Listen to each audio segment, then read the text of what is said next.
This program ran throughout the war, and during that time, On December 12, 1942, some just as popular there was an event at St. John's that just a few of those never to be was horrific and just as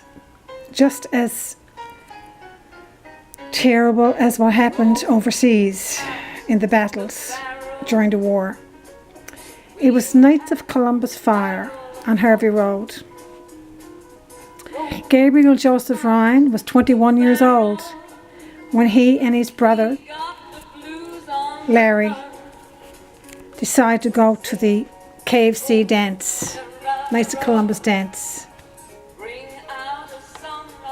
They were only a few minutes into the program when the building exploded into what seemingly people thought was a bomb.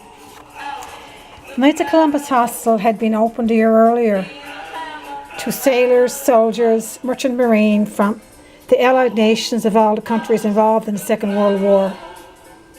It was a beacon for all these military people to relax from their duties. No one could even dream of the horror that was about to unfold. Gabriel and his three friends and his brother were relaxing just for a few minutes when the fire started. There was no hope, no place to go. It just encompassed the whole building as in a great explosion. Gabriel threw his greatcoat over his head, and in the pandemonium of locked doors, locking from the inside or outside instead of the inside, they could not get out. He thought he was going to die. People were dropping all around him, dropping from the incendiary gas as an explosion. 99 people died that night, and Gabriel Ryan was almost one of them. But as he thought he was going to be among those that were left there to burn to death, and he had given up hope, he saw a light through which there was a bit of snow coming in. He made for that light, and along with a couple of naval ratings who were unknown, heroes unknown, they battered down the door with just enough of an opening for to squeeze through. Gabriel was safe. Safety awaited him. He had 1 foot out, 1 foot in. He could have just took off like everybody else in the panic-mad crowd, not even thinking of other people, just their own safety, like in most cases people would do. But he could hear the screams and the people who were trapped. And so he stood there, 1 foot out, 1 foot in, throwing people out into the snow below. People jumped on him and over him, crushing him unconscious.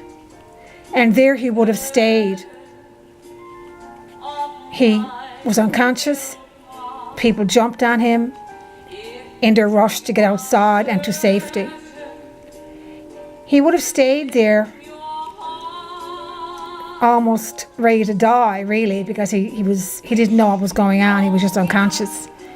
Only for another naval rating, who remains unknown, picked him up and threw him out in the snow.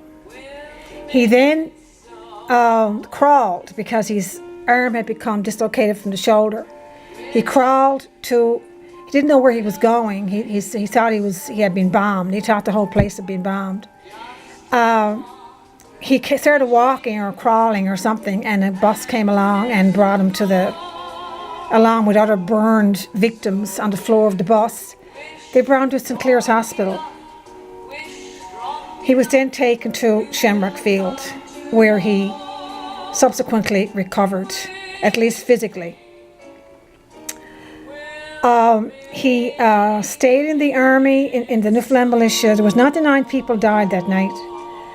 It was one of the worst tragedies in Newfoundland's histories, and it has not been proven as to the real cause, but high suspicion that it was espionage.